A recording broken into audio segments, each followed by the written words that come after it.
to the SnowWest Show. I'm Ryan Harris, publisher of SnowWest, host of the SnowWest podcast.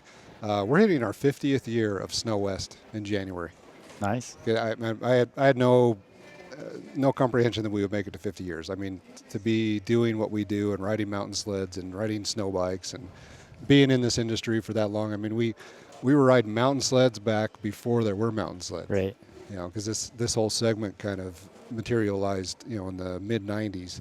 So back before then, I remember taking when the SKS came out, you know, RXL SKS, and it had electronic fuel injection, had a button that you had to push to get the thing to start. I don't know. It was pretty insane. But yeah, we're hitting 50 years. Go to snowwest.com, subscribe to the magazine. We still do print issues. We have a digital issue. We do merchandise, shirts, hats, hoodies, all the fun stuff. And we have a new sponsor here. We're brought to you now by Polaris Snowmobiles and the RMK line of mountain sleds. RMK engineered for instant lift, effortless control, and immediate response. Check out the new Polaris RMKs at Polaris.com. I'm a chaos guy. Like you're the snowbike guy, but what do you like out of the two, Chaos and Pro? I like the chaos. Yeah. I like to be halfway out of control most of the time. That's a good way to put it. Yeah. Yeah. No, but the Pro, man, the Pro goes back for years, like 2011 when the Pro chassis came out, and that thing totally redefined mountain riding because it was so precise. Mm-hmm. I still have a 2011 Pro. That's my main mountain sled. Yeah. Yeah. It's leginery. That is a legendary not going away. Sled. You know, and that's kind of it's the second year that Brant was on the Polaris team, and so when the 2011 Pro ride came out and Chris just went crazy on that thing, that sled kind of redefined mountain riding. Mm-hmm. And you know, you've got engineers. Marty Sampson gets a lot of credit for that. Lyle Dahlgren, guys that we've ridden with for years on the mountain stuff. The RMK is what it is because your team rides, like the Polaris engineering team rides. Yeah. Well, the first time I went riding with Marty, he punished me, and I realized, okay, there's a reason for the Pro. Oh, exactly. Yeah, and Marty is a hard guy to follow. Yeah. Marty and Jack Struthers, like when those two get together, they don't look back. Mm-mm. Like we get out on rides with them, and if you can't keep up with those two, you're on your own.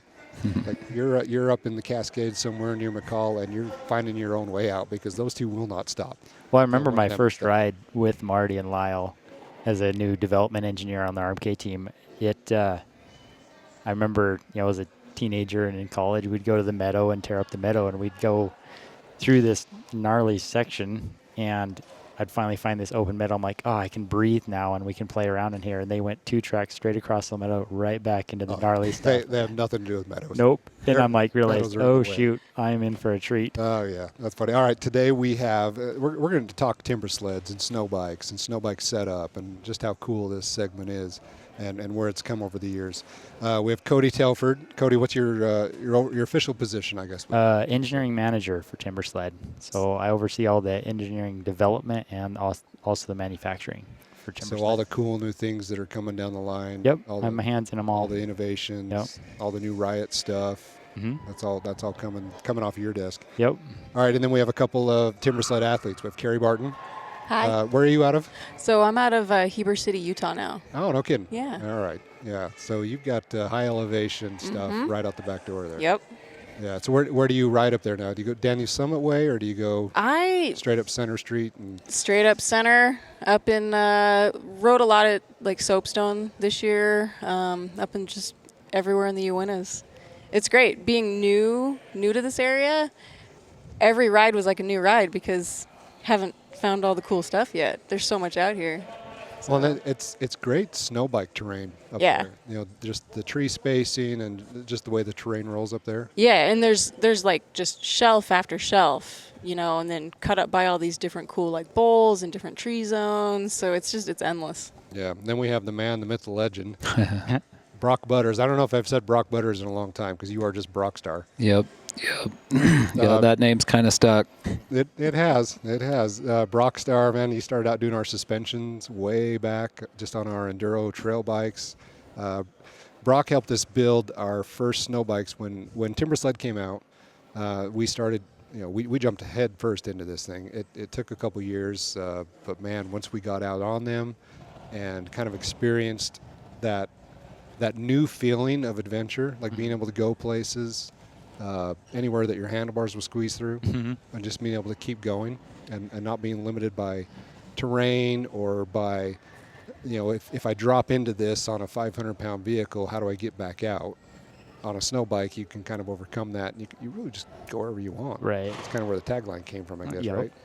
But yeah, Brock's been involved with us. Nate King and I started building snow bikes years ago, and worked with Brock, and Brock would actually come to this show, and we would build bikes, and then we take them up to Boise and build more bikes, and go out and do some wild rides. So yeah, Brock Start. So let's talk about this whole snow bike thing. Like it kind of had this big influx, and we had a whole bunch of manufacturers, and then we had the transition of Timbersled over to Polaris, and things have kind of settled down, but Timbersled's got a dialed product line now, right? Yeah, we've got the longest history for sure.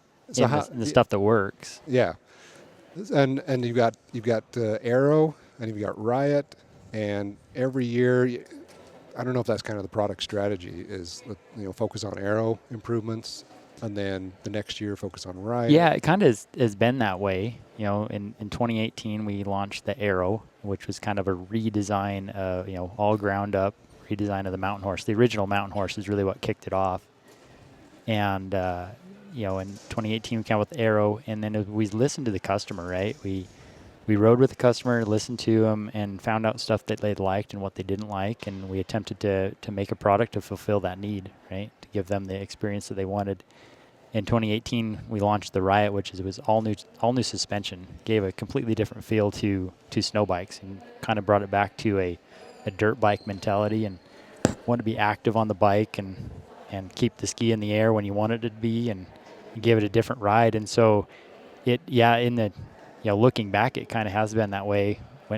Focused on Arrow, then focused on Riot, and then we did in 23 we did the Gen 2 Arrow, and then in 24 we did the Gen 2 Riot. So yeah, looking back, it's kind of been focus on kind of swap. And we have a small team, so we can't do everything every year. And so kind of changing that focus helped our team kind of focus on something to get it right before we launched it.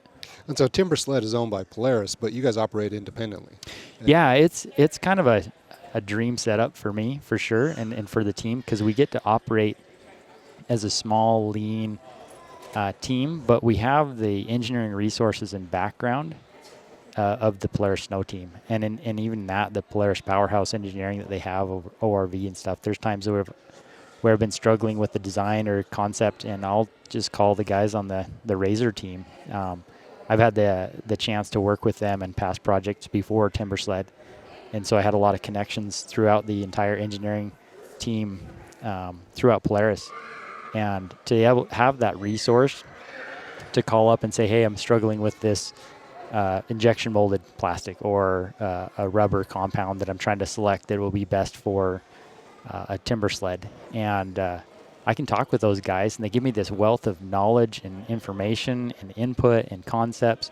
So it's really a dream setup. I got a small, agile team that can react quickly to consumer inputs and problems as they arise to solve them, but we're not like stuck out on an island and left alone to sink or swim. We have this huge resource of Polaris to try and get the best product out for our customers. And Timbersled originally created by Alan Mangum up in Sandpoint, Idaho, back in early 2000s, and you guys are still in Sandpoint. Yep. Right?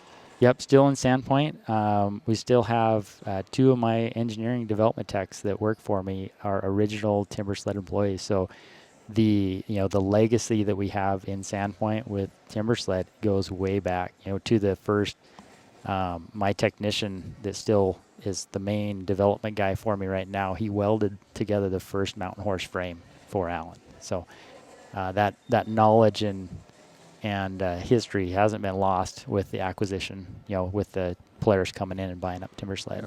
Now, Carrie, you come from the dirt bike field side of things, right? Yeah, when I first rode a Timbersled, I'd never thrown my leg over a snowmobile. I'd never spent time on snow before, so I'm 100% coming from the two-wheel dirt side of things. So how did that initial ride go? I couldn't have picked a more interesting day to try this. But I actually never demoed a Timbersled. I just decided I wanted one, so I went and bought one. I'd never even tried it before. So I went all in, threw it on my KTM 350, went out. I was in Oregon at the time, and ended up having one of the few like 3 to 4 foot blower powder storms in like Oregon history. The first day I was out on a Timbersled. So it was How'd trial. that go? Oddly, it was actually still like the coolest thing ever. Like it was a struggle. I mean, you couldn't stop, you couldn't fall over because you'd just be buried. But we were having so much fun because it was 3 people out, never done it before, all jumped on brand new bikes and just took off and tried it. I mean, and we all came from a dirt background, so it was just crazy for us to be able to get out on these machines and not be constrained to a trail. You don't have to follow, oh yeah, I know where that trail goes. It goes up there and there and there. Hey, from that trail, I could see this cool thing. Let's go down there and try it. So it just opened up a whole new world for us. Like endless single track? Endless single track, yeah.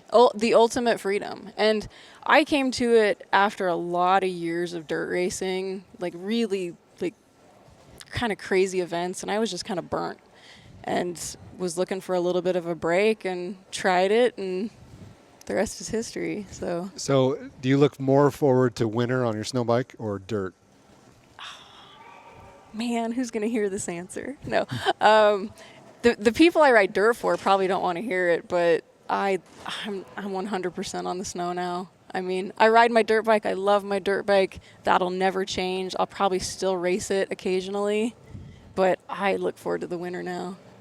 I'm just having the time of my life on a Timbersled. Yeah. So Brock, you remember how you got into this? Oh yeah. What were your first experiences? Well, I think I got famous from doing like a 100-foot jump with a stock forks on a 500 EXC that we put together, and the video went viral as me scorpioning over the front fender. So, you know, some people get famous. It's usually the fails that that video kind of went viral, but that was my first ride. You know, I came from a full, you know, boondocker turbo snowmobile, green one.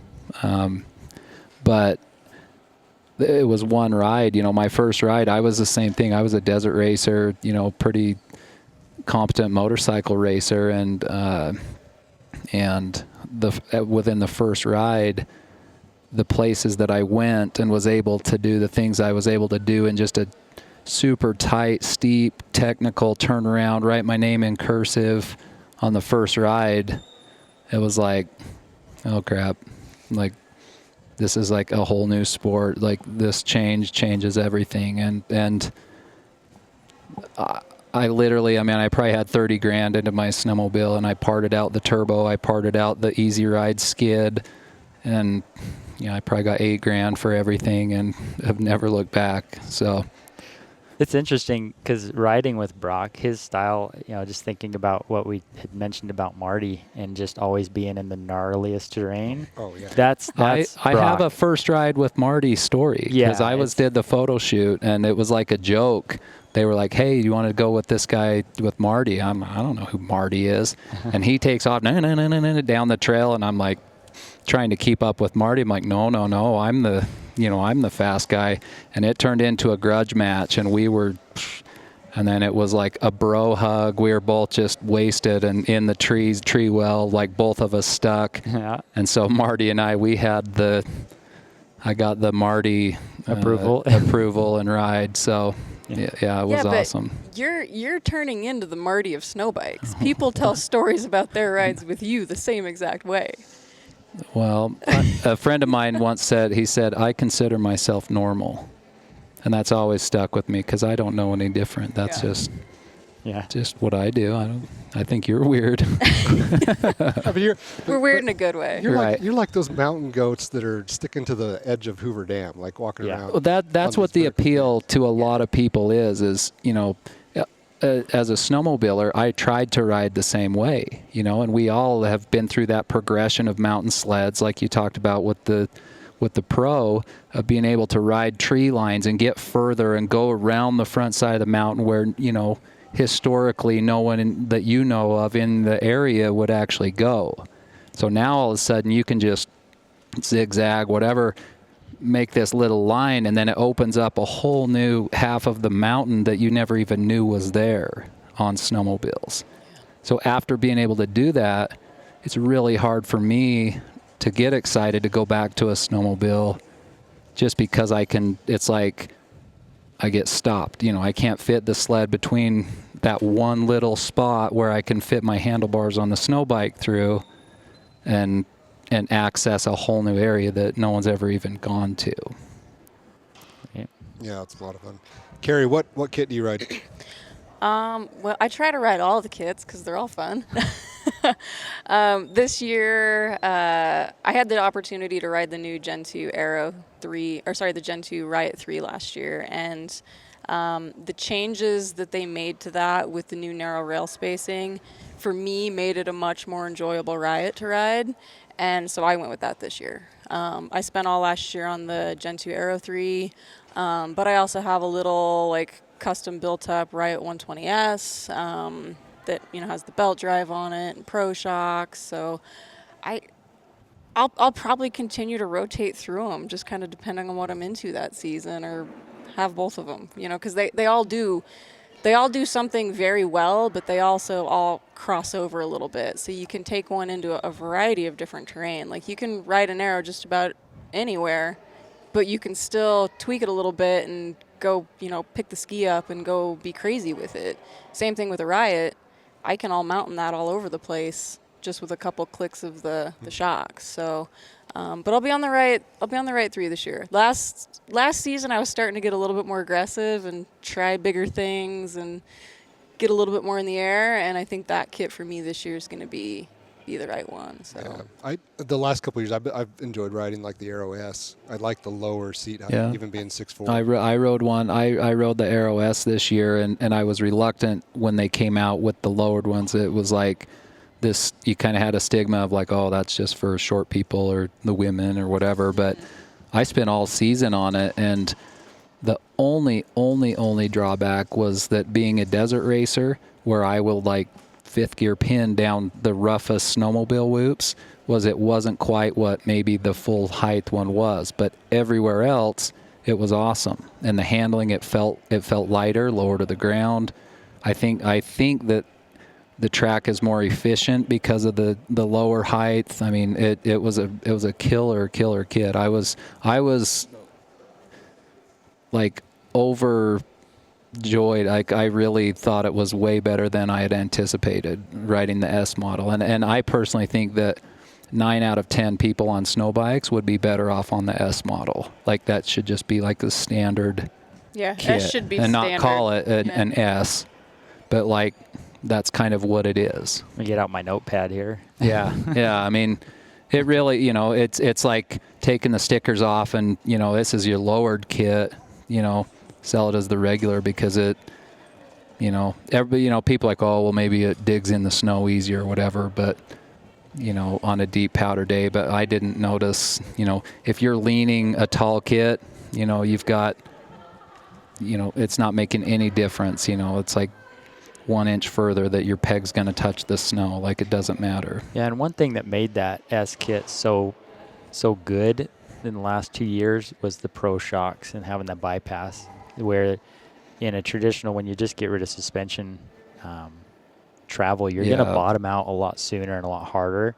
And so with the Pro level bypass shocks, it allows us to have that bottom out zone to slow down the suspension before you clank into the jounce bumper. And so that's really what has given the S the ability for that Brock was me. My only complaint was riding that kit not what it was intended for. I should be on a Riot 120 or a 120R race kit if I want to pound Supercross whoops on the. You're the 1%er though when you're desiring to do that. Right. I have to do it for work, and it tears my back up. So, but it is incredible though, because the first kit I bought was before the S came out, and that was just what it was. So you make it work. As soon as the S came out and I had a chance to ride it at one of the shoots, I went home after the shoot and I immediately ordered a new kit. There was that much confidence gained just in having that little bit closer to the ground feel, not necessarily to put your foot on the ground, but because you can like lean into the kit. You feel like you're riding in it, not on top of it. Yeah, and it swaps back and forth quicker. Yeah, Well, so it was even more like a dirt bike. Right. But you're like super tall, so why do you like the S kit? I just like the agility of it. I like how quickly it'll go from left to right on fast turns. And we were riding with your guys at Snowshoot this year, and I hopped on your CRF. Yeah. Were you with us Yep, there? uh-huh. Yeah, and I took off like it was a 125, just full pin and just clutching it. And I think I smoked the clutch. Yeah, we had to replace the clutch when we got back. Yeah, I'll send you a gift card for that.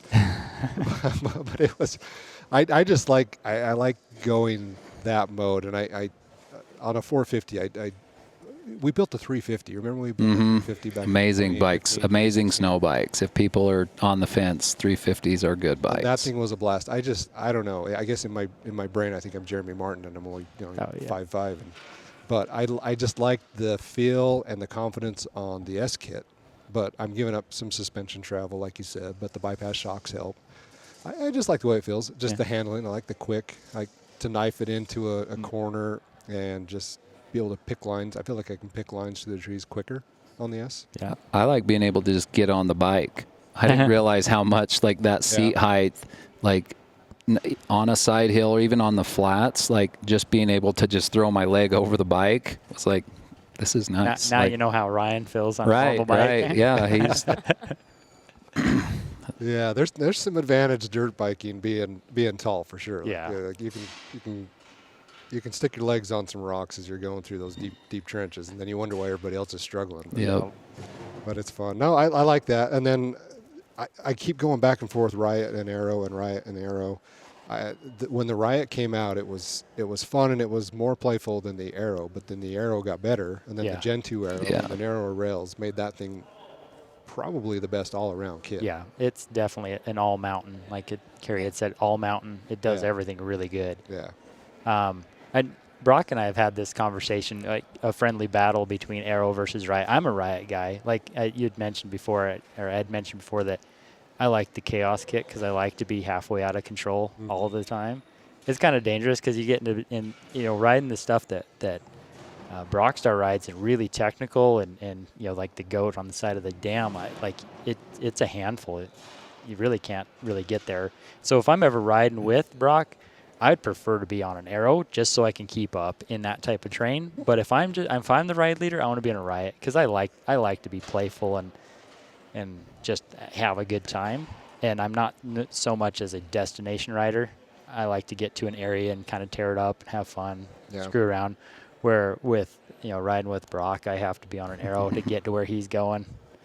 No, I agree. You did see I have a Riot 3 on my big bike this year, so. All right, we get to see some fun stuff then. Yep. So let's talk bike setup for a little bit, because I like to keep it simple, but I'm also testing a lot of different things throughout the season, so I don't have one machine that I'm on all the time. But I like a snow bike setup that is just the bare minimum. Like take a bike, throw a track kit on it. But Brock, you build a lot of bikes. Like, what are the must-haves? Well, when you're setting up that's the problem, and this is the problem with like Facebook groups and things now is you have so many people and people that it's their first snow bike or maybe they rode last year and they got sold by this person. There's so much misinformation and people saying, you have to have this, you have to have this, you have to, if you don't have this ski, you're not even going to be able to get on the snow. Like. And the cool thing about the Timbersleds and snow bikes is it can be an entry level, bike that you can build out of a 2009 YZ450 that you picked up for $2,000 and you can make a good snow bike. There really is a building factor to it, and the bikes, that depends on the experience is how well the bike's built, and I think that so many people have had a bad experience or ridden a bike in a group that whether the fork height was off or whether, a certain part of the setup was off or they didn't have hand warmers or something made it to where maybe some snowmobilers that were on the fence were like, meh, it's not that great. And so must-haves for me, I get cold hands, so heated handlebars, are like a number one for me. Like if I get cold hands, I'm not having a good time. But a thermostat and engine jacket will help keep the bike running good and running to temperature. Like that's critical so that the bike, will survive and you're not going to run it lean or, dump extra gas in the oil and whatnot. But, so for me, having the bike run good, engine jacket, thermostat, heated bars, and then I'm kind of picky. I like the comfort seat, good hand guards, big wraparound hand guards. But more than that, it's actually like, if you actually look at the manual, which I did for, and went through, Timbersled's done a really, really, really good job of putting the specs. Like you need to set it at this length, if you have this bike. And I know Brock Buttars there and a couple other people that you can get online and text them or whatever to get, if you have a question like about your bike, they're really good at the setup. And that's what, there's a lot of guesswork that happens and people, just hurrying and getting on a Facebook group and somebody, you need to, drop your forks 3 inches and then it'll be good. Like, so having the right source for the information is one of my pet peeves lately. It's like looking at the forums, I'm just like, oh, this guy's telling everybody. You bring up a really good point, and I like the question is on the setup. What does it actually need? And I like your perspective of the bare minimum, like just bolt and go, because everyone has a different standard of what they need. Do you want heated handlebars? Some people don't care. Their hands just don't get cold, and it doesn't deter their riding experience. And with the whole bunch of information out there based on people's opinions, Brock brought up a good point. Is we heard that feedback that our customer service was lacking, and there's just so much information. I believe it was last year, or maybe 2 years ago, we launched our Timbersled Product Pros, which is actually a 1-800 number, and that rings to one of my technicians' desks. So it's not a call center. It doesn't go to your cell phone? No, I don't give that out to most people. So, but what it does, though, is we got Brock Bolin and Dale Mangum on the phones and on a chat to where if they're working on a bike, if Dale's building a new suspension for me or whatnot, his computer will ring and he'll run over to the desk and answer the phone, and it's on the website, so anybody could call it. And there's been multiple times where it's alerted us to some issues that we've had in the supply chain. So he'll like, hey, this guy called, he bent a side panel, and he says they're on back order. Why are they on back order? I go click around, like, oh shoot, like someone forgot to click a checkbox on the service manual, and so it wasn't available. So we got that problem solved. And then on the flip side of that, he's also like, a guy calls up, hey, it just seems like I have a lot of ski pressure, and like, oh, let's check your strut rod length. And so a technician who actually develops the bike is there on call to be able to take those questions and help people out, because setup is such a big key to a lot of this, because it's a custom build every time you put one of these together. It is, yeah. It's not like the snowmobiler that just picks it up from the dealership and pulls the rope and go. It can be ready to go, yeah. Not yet. We've been down rumor road there. Yeah. We'll see where we get in the next few years with that. But I like what you were saying. I love just being able to bolt it onto a bike and go, even without doing a thermostat or an engine jacket. Like I believe a bike is still fun and still rideable without those two things. Maybe you got to change your oil more often, but it's doable. Yeah. Well, and I think that, like any sport, you start off, there's not a lot of aftermarket accessories, there's not a lot of bolt-ons, and then it gets popular, things are developed, everybody makes a product, there's a product to do everything now. And I think people kind of get stuck in this idea that unless they put every accessory on their bike, it's not going to work. Yeah. And you end up with these really big, heavy builds. They're complex, there's more things to break. And what's it actually lending to the ride? I mean, and I was guilty of this a couple years ago. Like, half the accessories on my bike I didn't need. It just added weight. And the more technical terrain I got into, I realized that a lot of the stuff actually wasn't a benefit. And then on top of it, if you're a new person and you go to those forums and you say, what do I need to do this as a sport?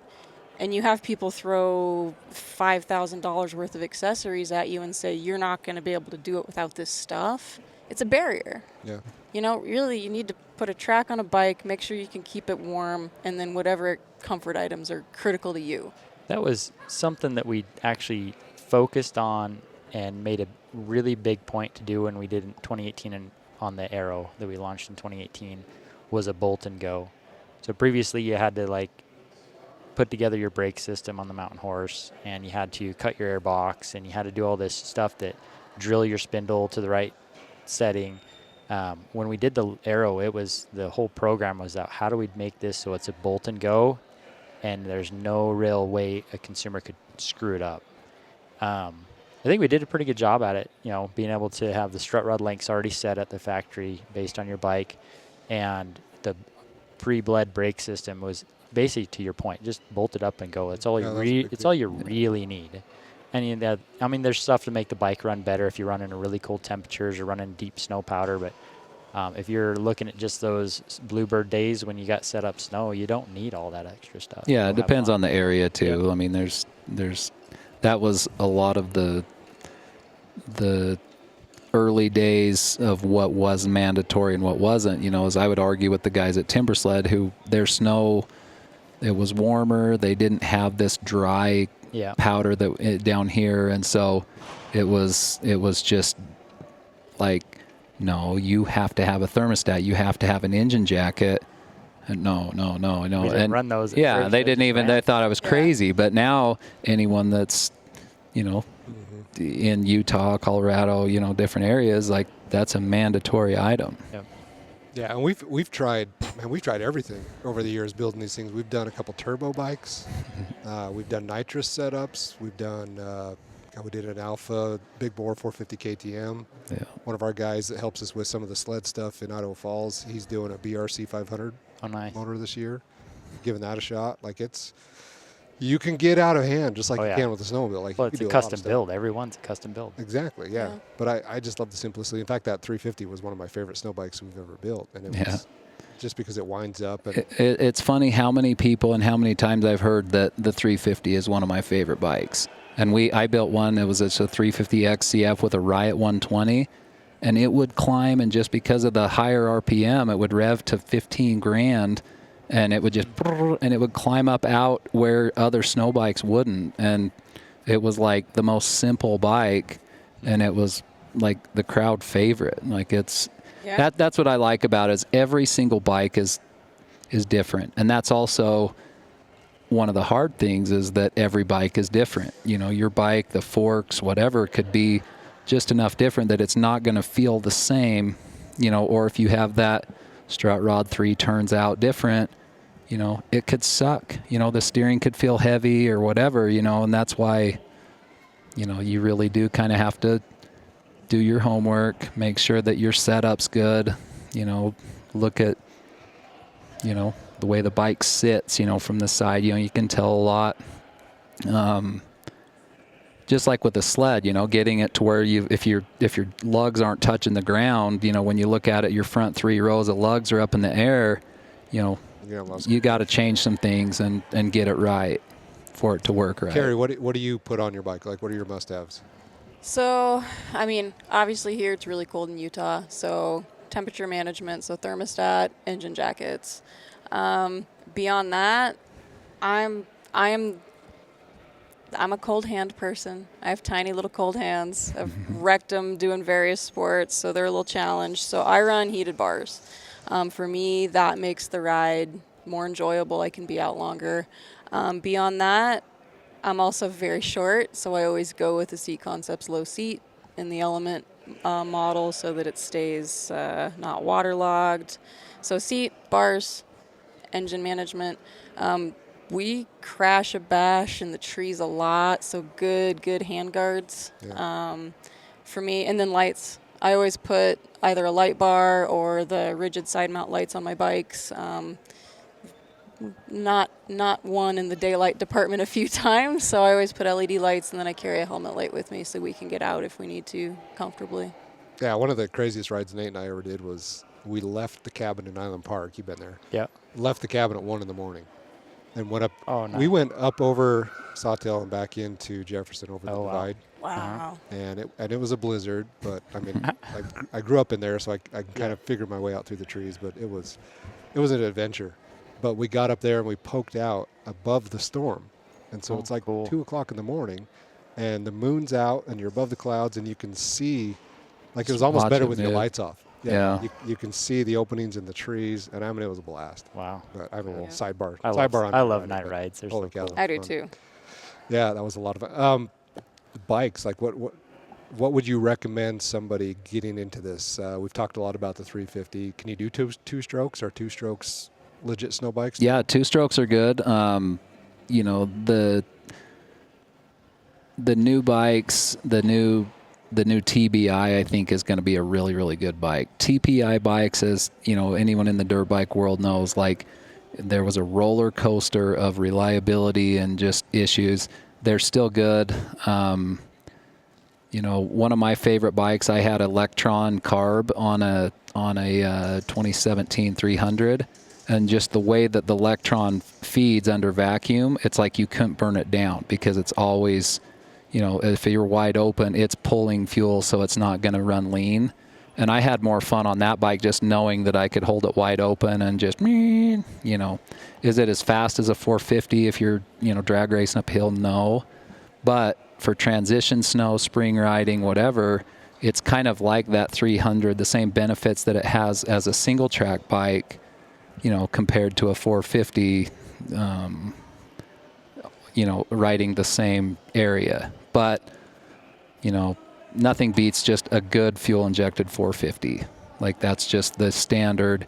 Any brand, any, you know, even the carbureted ones, they work good. You know, any bike, you know, from 2002 to current is a good candidate for a snow bike. Did you get a lot of people running 250Fs? I don't hear a lot of them. We had one in our fleet for a while. When I rode it, you have to ride it like you're mad. You have to just feel like you're going to punish the bike. Mm-hmm. It was a TE 250, so it was the Enduro model, so it wasn't the MX bike. But I don't hear a lot about running the 250s. It wasn't going to break trail, but you could get out and have fun. So what I've always held with like the smaller bikes, the 254 strokes or 252 stroke, is it's not going to be the front runner. You're not going to beat everyone up the hill. But you're going to get out and have fun. So if it's the only bike you got in your garage and it's the only option, do it. You're going to have fun. Yeah, it's a starting point. Yeah. Like, and it'll be enough to get you hooked. But my preference, electric start, fuel injection. Yeah, that's all I need. Yeah. Did you start on a 250? No, I didn't actually. But that 250F that Cody's talking about, he made me do a photo shoot on it one year. No, yeah, that's the YZ 250F. Oh, the YZ, yeah. Yep. Yeah.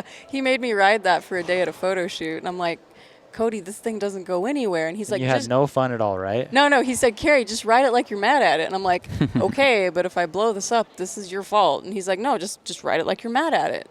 As soon as I started to ride it like I was mad at it, it was fine. Yeah, we went out. So the last spring we went out the Grind Hard Plumbing guys. I don't know if you've ever seen their podcast or their stuff. They're local to Sandpoint, and so we took them out riding, and we took that 250 with a 120 Riot lowered, so S. And brand new riders, never been out in snow biking before, and they rode the track off that thing. Like, we were over here filming and doing some other stuff, helping them out, and they just went round and round and round on that thing, and they had a blast on the 250, the YZ 250F with the Riot 120S on it. Yeah, I think the big thing, so I started on a 350 because, again, I just went and bought one, and I bolted it to whatever spare bike I had. The spare bike I had was my 350 EXC dual sport bike, and it worked just fine. Yeah.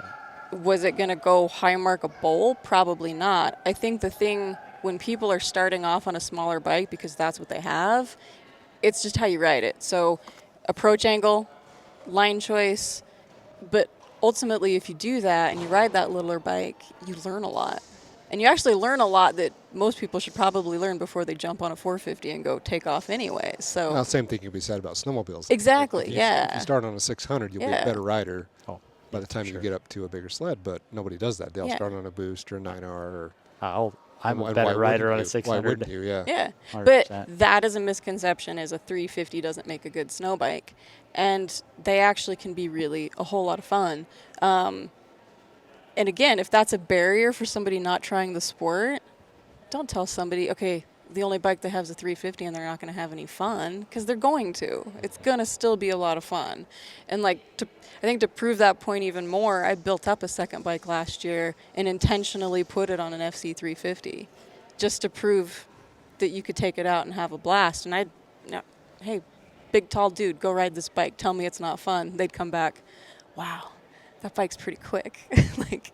It's a blast. Whatever you get out of it. It's the RPMs. It's like it's kind of like the clutching on a 600. You know, when you get a good 600 that's dialed and the RPMs are just right, it's kind of that same thing. You know, second gear on a 350, you know, at 13,000 RPM is like that perfectly clutched pull. You know, in the trees, like it's going just as fast and spinning the track as fast as a 450, and it has enough power and torque to hold it to pull those lines, you know. So in a deep, long uphill meadow, sure, it's not going to pull fourth gear like a 490 or 550, whatever will, but for the majority of your riding, a second gear pull, it's going to spin up, spool up, and ride and do what it needs to do, and then it feels lighter and more playful when we are selling the crap out of 350s. We need to talk about another bike. It is the only bike. Another bike, that 500 XCW that you were talking about, jumping and going with the bars on. That was a fun build. Yep. That thing ran really well too. Yep. 500s can be a good bike, but that was the early days of the fuel injection and being able to like plug into the computer or the KTMs and get 2 degrees of timing advance and, you know, lean it out a little bit, and it was like, you know, making a 500 W run with a 450 SX ECU, and you know, that was cool. That was. So you two as riders, we'll pretend Cody's not here. What do you want to see in the future? Where do you want Snowbike to go? I pull out my notepad. Oh my gosh. I don't know. I'd like to see a dedicated 350 Snowbike. I thought we weren't going to talk about 350s anymore. I don't know. The last couple years, there's been kind of these really big jumps in technology, like the Gen 2s, we have the Riot now, and I think that we're still catching up to what kind of riding those things can do. So I think we're going to go through a period where the riding is going to excel a lot because of those technological advances, and then when we tap that out, then Cody has to come up with a new idea. Yeah, I'm sure the idea book is pretty full. Yeah. Always got something fun. You got something fun working. I'd like to see an electric snowbike, turnkey electric snowbike that, you know, the noise pollution and everything. Not that that's the only thing available, but just in addition. You know, I think for towns and ski resorts and just areas and backyards and neighborhoods, you know, I think that would be a pretty cool in the future. But I still think that there's a ton of mountain snowmobilers that, you know, that love riding trees, whatever. But if they could truly be able to go buy a turnkey snowbike that's ready to go, they don't have to try and track down me or whoever and figure out what the recipe is and do it all, you know, to be able to buy it, you know, would be something I would like to see. But I think it'd definitely make it more accessible for the people that aren't as mechanically inclined. The caveat with that, though, is it still has to feel like a dirt bike, or a dirt biker's not going to want to ride it. It's going to it'd be hard to beat what a dirt bike currently is. Yeah. You know, they're so good right now, and you can go pick whatever one you want. Yeah. If we went turnkey snowbike, you're only getting what's offered. Yeah. And yeah.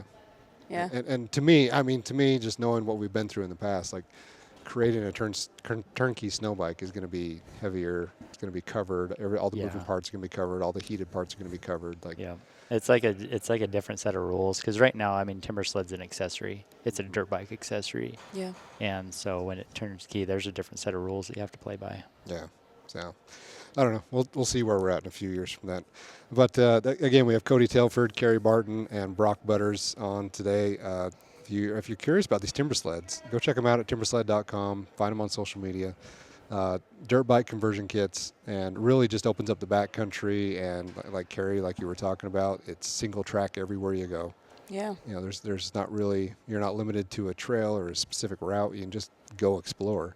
And yeah, like Brock, we've been into places in some of these areas where we've ridden snowmobiles our entire lives and gotten into new places that I've never been on because of snow bikes and timber sleds, and it's just a lot of fun. It's so I've been wanting to get you guys on and just talk about that. You know, hopefully somebody out there pique their interest in it and they're going to go check into this and go build a bike. Yeah. Go out and have fun.